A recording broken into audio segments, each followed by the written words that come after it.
আসসালামু আলাইকুম। নির্বাচনে বিএনপি কারচুপি করে হোক জুট চুরি করে হোক জিতছে, আর জামাত হেরে গেছে, এনসিপি হেরে গেছে ধরে নিলাম। হেরে কি হয়েছে? তারা বিরোধী দল হয়েছে। খুশি হয়েছে কারা? আওয়ামী লীগ।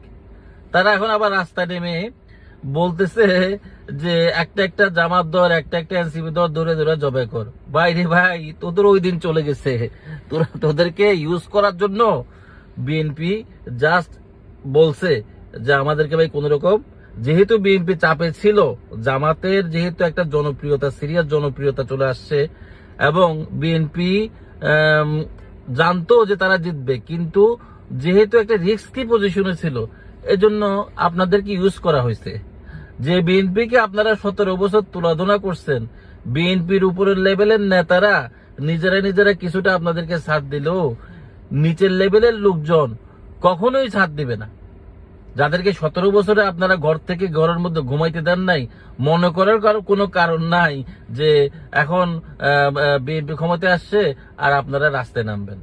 আপনাদের এই 1-2 দিন জামাত শিবিরের ছেলে পেলে এনসিপি হয়তো রেস্টে যাবে, ঠিক আছে, যেহেতু ওদের জন্য ওদের সাথে যেরকম কারচুপি করা হয়েছে, জুটচুরি করা হয়েছে, প্রশাসনিক ইঞ্জিনিয়ারিং এর মাধ্যমে ওদের ভোট কম দেখানো হয়েছে, এই কারণে হয়তো সবাই আপসেট, এই জন্য একটু দম ফেলাচ্ছে।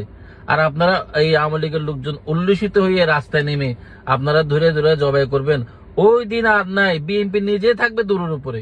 জামাত এখন কিন্তু বিরোধী দলে আছে, উচ্চকক্ষে অনেক আসন আছে, এবং সংস্কার না করে বিএনপির কোনো উপায় নাই।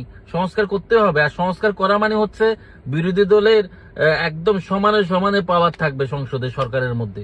তারা সরকারি দল মন্ত্রী না হয়েও সরকারের মন্ত্রীদেরকে দৌড়ের উপর রাখতে পারবে এখন। তা আপনাদের মনে করার কোনো কারণ নাই যে আপনারা রাস্তায় এই জামাত শিবিরের ঘরের মধ্যে আগুন দিবেন আর পুলিশ চুপচাপ বসে থাকবে বা জনগণ চুপচাপ বসে থাকবে। এত খুশি হওয়ার কোনো কারণ নাই। আপনাদের এখনো ভারত থেকে আসার টাইম হয় নাই।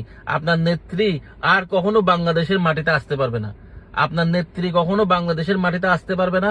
আপনারাও বাংলাদেশের মাটিতে রাজনীতি করতে পারবেন না। এত খুশি হওয়ার কোনো কারণ আপনাদের নাই।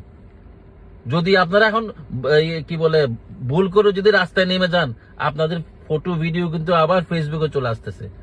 প্রথমবার আপনাদেরকে ক্ষমা করে দেওয়া হয়েছে, আপনাদের উপরে কোনো অত্যাচার করা হয় নাই। এরপরের ভুল কিন্তু আপনাদেরকে আর ক্ষমা করা হবে না। ধন্যবাদ।